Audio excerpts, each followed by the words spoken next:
Ma maman, elle est docteur. Maman. Oui. Papa, c'est Maïna. Papa. Aïe.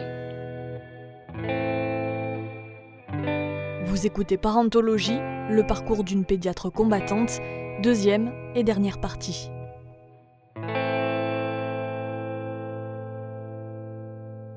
Précédemment, après avoir fait 1 an de remplacement en pédiatrie générale dans la région lilloise, la docteure Flore Chagnon décide de s'installer en pneumopédiatrie, un choix qu'elle a fait pour se protéger pendant son parcours de PMA. Alors, c'est moins difficile quand même, parce que je vois pas de petits. Donc j'ai moins d'accompagnement à la parentalité, etc., qui sont des choses que j'ai trouvées passionnantes, que j'ai adorées. C'est pour ça que j'ai fait pédiatrie, pour accompagner des familles. Donc j'ai trouvé ça passionnant, mais j'en ai beaucoup moins. Et donc clairement, ça change la donne. Du coup, c'est plutôt mon mari qui est embêté, parce que lui, pour le coup, il fait que ça. Quand il fait de la pédiatrie, c'est que du suivi d'enfants qui vont bien. Ça reste difficile, parce que j'ai quand même des petits dans ma patientèle, et que je vois beaucoup de mamans enceintes. Et qu'en plus, je fais encore un petit peu de pédiatrie générale pour les enfants de confrères qui m'appellent en me disant voilà, j'ai pas de médecin généraliste, est-ce que vous voulez bien faire le suivi? Et donc, je dis jamais non à un confrère, donc j'ai quelques enfants de confrères que je suis comme ça. Et puis, je suis quelques enfants en pédiatrie générale, que des enfants à problème. Donc, soit ils ont des cardiopathies congénitales, soit ils sont grands préma, soit ils ont des troubles du neurodéveloppement, soit voilà. Donc, soit j'ai l'enfant très malade en me disant moi, je veux pas un enfant parce que franchement, c'est terrible quand ils sont malades et qu'ils sont très gravement malades. Soit j'ai les enfants de confrères où je vois à quel point c'est galère d'être médecin et parent. Et voilà. Donc, c'est quand même moins difficile que ça n'a été, même si ça reste compliqué. Puis après, j'ai des petites phrases régulièrement de la part des patients sur le fait de ne pas avoir d'enfants. En fait, les parents, surtout en pédiatrie, ils projettent beaucoup sur leur médecin. Et donc, oui, moi, ça m'est arrivé... ça m'arrive très régulièrement que les parents me demandent si j'ai des enfants. Et donc, j'ai 2 manières de répondre. Soit je botte en touche en disant « on n'est pas là pour parler de moi ». Voilà. Ça, c'est plutôt avec les parents avec lesquels je m'entends pas trop, avec lesquels j'ai pas trop envie de m'étendre sur le sujet. Et il y a des parents à qui je dis non, j'ai pas d'enfant, pas encore, enfin voilà. Et alors ça dépend, il y a des parents qui réagissent et qui voient bien que faut pas en parler. Donc qui sont empathiques en fait et qui juste comprennent que bon non, c'est tout, on va pas plus loin. Et puis il y a ceux qui creusent. Et pourquoi vous n'avez pas d'enfant? Et vous en voulez? Et machin. Et là je finis par dire vous savez, on n'est pas vraiment là pour parler de moi, on est là pour parler de Alfred. Donc voilà. Mais oui, ça m'est déjà arrivé d'avoir des réflexions et d'avoir des réflexions sur le fait de est-ce que je veux des enfants, est-ce que j'en ai, etc. Et aussi d'avoir des réflexions sur de me prendre vous pouvez pas comprendre, vous n'avez pas d'enfants. Alors ça, je l'ai eu par des collègues aussi. Ça, c'est toujours très agréable. Des collègues, notamment une collègue avec laquelle je me prenais un peu la tête parce qu'elle arrivait tout le temps en retard. Et on m'a sorti tu peux pas comprendre, t'as pas d'enfant. Et ça a foutu un gros froid parce que il y avait 1 ou 2 collègues qui savaient que j'étais en parcours de PMA et donc là il y a eu un gros blanc quoi. Vraiment tout le monde a senti que c'était pas le genre de phrase à dire. Ouais. Ça on est toujours évolué de cette phrase. Est-ce que vous savez pourquoi les parents accordent tant d'importance au fait que vous ayez des enfants ou non? Il y a une confiance comme ça qui peut être un petit peu altérée si vous n'avez pas d'enfants?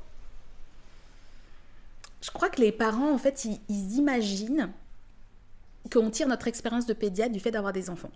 Alors, je pense vraiment que quand on est pédiatre et qu'on a des enfants, ça change notre vision de la pédiatrie sur certaines choses. Comme moi, là, mon asthme a changé ma vision de ma spécialité. Ça change totalement la vision qu'on en a. Mais ça ne fait pas de nous des experts de ce dont on parle. Ce qui fait de nous des experts de l'enfant, c'est notre formation théorique, pratique, notre formation continue, etc. C'est le fait de voir des dizaines d'enfants tous les jours, d'avoir vu des milliers d'enfants sur notre parcours, d'avoir discuté avec des collègues de cas difficiles, etc. C'est certainement pas le fait d'avoir eu 3 enfants, quoi. Et ça, les gens, ils ont du mal à le comprendre, mais c'est la même chose dans la société. C'est-à-dire que quand Madame Michu, sur les réseaux sociaux, elle donne des mauvais conseils, par exemple, typiquement le couchage. Il y a des règles de couchage, de sécurité, etc. Et il y a toujours une Madame Michu pour dire « Moi, j'ai eu 4 enfants et j'ai 15 petits-enfants et je les ai toujours mal couchés, donc toujours couchés sur le ventre et j'ai jamais eu de soucis. » Eh ben, c'est très bien Madame Michu, mais en fait, c'est pas ça qui fait de vous un expert de la parentalité et de la pédiatrie. Et ça, les parents, ils ont parfois du mal à le comprendre. Ils ont du mal à comprendre que c'est pas le fait d'avoir des enfants qui change fondamentalement la donne sur nos compétences de pédiatre. Clairement pas. Et d'ailleurs, quand on choisit de devenir pédiatre, la plupart d'entre nous n'ont pas d'enfants. Donc c'est pas ça qui nous donne envie de devenir pédiatre. C'est plutôt, je pense, Il y a beaucoup de pédiatres qui partagent ce point de vue-là de l'enfant n'a pas choisi d'être ce qu'il est et il faut l'aider. En fait, on est là pour les aider à grandir en bonne santé. Et d'essayer de gommer des injustices à la naissance, des injustices socio-économiques, des injustices de milieux différents, etc. Et donc je pense qu'il y a ça. Et puis je pense qu'il y a un vrai souci des fois chez les confrères à se mettre au niveau de leurs patients, à les écouter, à se positionner et à imaginer, à comprendre ce qu'ils peuvent vivre au quotidien. Mais ça, c'est global, je pense à toute la médecine. Enfin, moi, je l'ai vécu aussi en tant que patiente, d'avoir ce sentiment-là, des fois, que je me dis, non, mais là, ils ne comprennent pas ce que je dis, là. Voilà. Et je pense que du coup, il y a des parents qui s'imaginent que si on n'a pas d'enfant, on n'imagine vraiment pas ce qu'ils vivent. Alors qu'en pédiatrie, on n'est pas du tout une spécialité comme ça. On est une spécialité, justement, on écoute beaucoup nos patients. On se met beaucoup à leur place et on cherche des solutions ensemble. On n'est pas du tout là pour imposer des solutions aux gens, on est là pour chercher des solutions ensemble. Et ça, je pense que les gens, quand ils savent qu'on n'a pas d'enfant, ils se disent, bah, elle ne peut pas comprendre, quoi.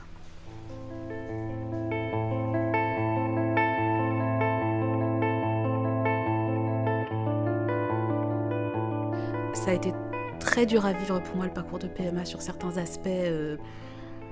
Je jette pas du tout la pierre aux gynécos parce qu'ils font leur spé et puis ils réalisent pas trop. Mais en PMA, on part un peu du principe que les femmes, elles donnent leur accord tacite et donc on recherche jamais notre consentement, on nous demande jamais. Donc il y avait vraiment des fois où c'était très très dur à vivre, ces intrusions dans mon corps en permanence. Donc on a eu quand même des longues périodes de pause. Donc 2022, je suis pas sûre qu'on ait fait beaucoup de cycles. On a fait une longue pause. On a repris en deuxième trimestre de 2023 et j'ai fait mon asthme aigu grave l'année dernière, qui est le plus grave des épisodes qu'on puisse avoir quand on fait une crise d'asthme. Évidemment, ça porte bien son nom. Et j'ai fini en réa. Et ensuite, derrière, j'ai un asthme sévère qui est apparu et qu'on a mis beaucoup de temps à stabiliser, qui n'est pas encore parfaitement stabilisé. Et ça fait 1 an. C'était en août de l'année dernière, donc ça fait quasi 1 an et demi. Et l'asthme non contrôlé, c'est une contre-indication absolue à mettre en place un projet de grossesse parce que la grossesse, ça déstabilise tous les asthmes, qu'ils aillent bien ou pas de base, voilà. Donc c'était clairement pas le moment de me lancer dans une grossesse. C'est au décours d'un cycle de FIV que c'est parti en sucette et que ça s'est allé très mal. Donc probablement que c'est la PMA qui a déstabilisé le truc. Et du coup, ça s'est arrêté depuis 18 mois, voilà.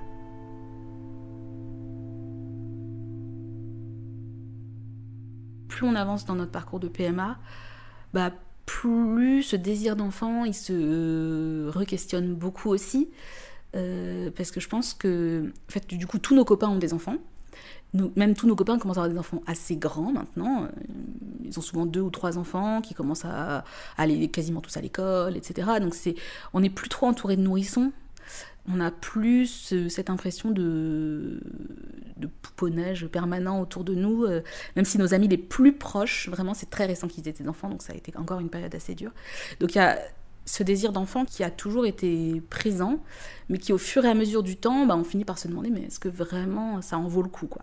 Est-ce que ça en vaut la peine ? Est-ce que ça vaut la peine de foutre en l'air notre santé, pour avoir des enfants, alors que c'est vrai que pas avoir d'enfants, il y a des points hyper positifs. Hein. On part quand on veut en week-end, on n'a pas de questions à se poser, quand on est en vacances, on fait ce qu'on veut, on n'a rien qui nous rythme. Donc ça, c'est assez chouette. De par nos métiers, on voit et par nos copains, on voit très bien les contraintes que c'est d'avoir des enfants. Et nous, on adore voyager, on adore glander à la maison tranquille. Donc c'est vrai que plus on avance, plus on se dit, est-ce qu'on a vraiment envie de faire ça, quoi.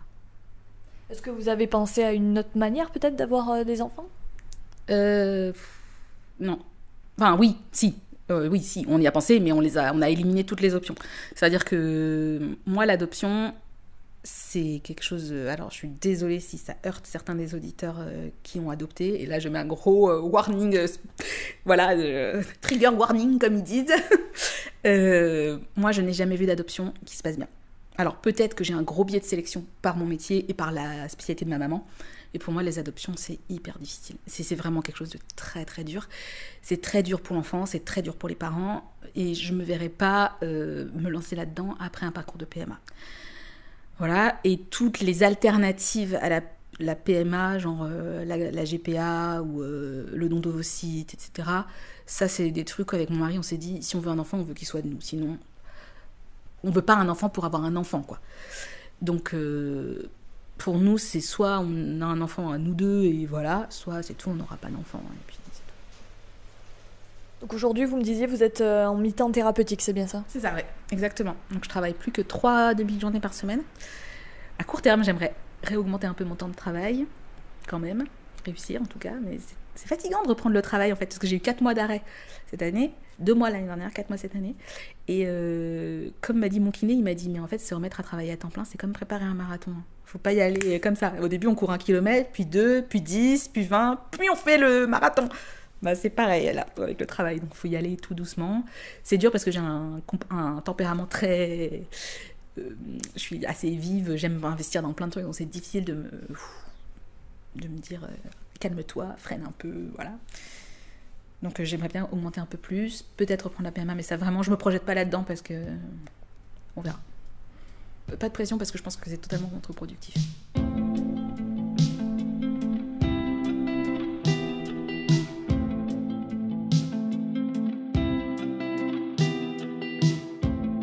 C'était Parentologie, un podcast de Justine Morel, produit par Egora.